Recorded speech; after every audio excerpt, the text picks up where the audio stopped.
Ça me fait progresser dans mes réflexions. J'ai pas beaucoup de culture scientifique, mais bon, en plus ils mettent ça vraiment à la portée de tout le monde, ce qui est quand même assez intéressant. Plus de chercheurs devraient s'impliquer là-dedans. Autrefois, des grands événements scientifiques faisaient la une de l'opinion publique, je dis des dizaines d'années, ou même au 19e siècle ou autre. Et maintenant, on est là en position d'ignorance, parfois de conflit, c'est pas normal du tout.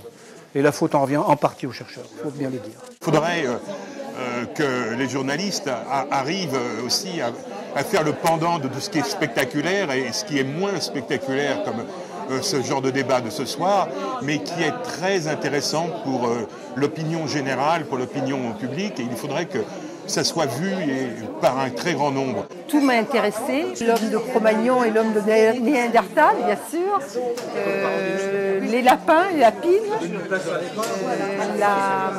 les OGM, bien sûr. Enfin, tous c'est des problèmes d'actualité et qui intéressent, je pense, tout le monde. Combien de scientifiques n'avons-nous pas vus qui étaient, quand on le savait après coup, qui étaient effectivement des gens qui émargeaient, qui étaient appointés par les sociétés, justement, dont ils défendaient les intérêts.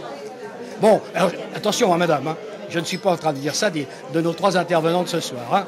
Au contraire, moi, le débat de ce soir, je le trouve très intéressant. Il m'a apporté beaucoup de choses, et en plus, il y a un livre qui est là et qui va me permettre d'y comprendre encore un petit peu mieux.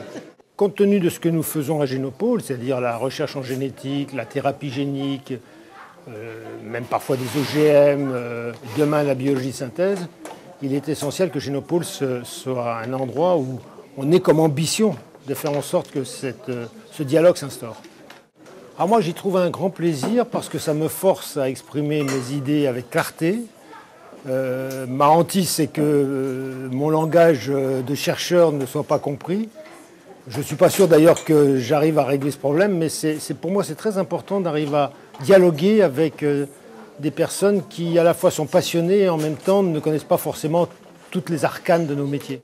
Tous les cafés du Gène ne se ressemblent pas, ils ont beau de se dérouler autour de la personnalité de Pierre Tambourin.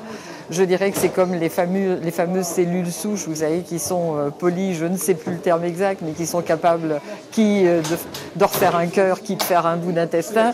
Là, vraiment, on s'adapte à chaque questionnement du public.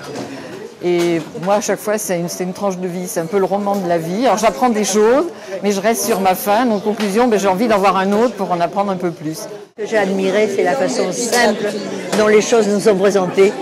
Donc même si on n'est pas scientifique dans l'âme, on est obligé de comprendre et on est obligé d'admettre tout ce qui peut nous être appris et c'est très agréable. Je viens souvent, je suis venue déjà l'année dernière, je suis venue à Évry et je serai là le 7 décembre aussi à Évry.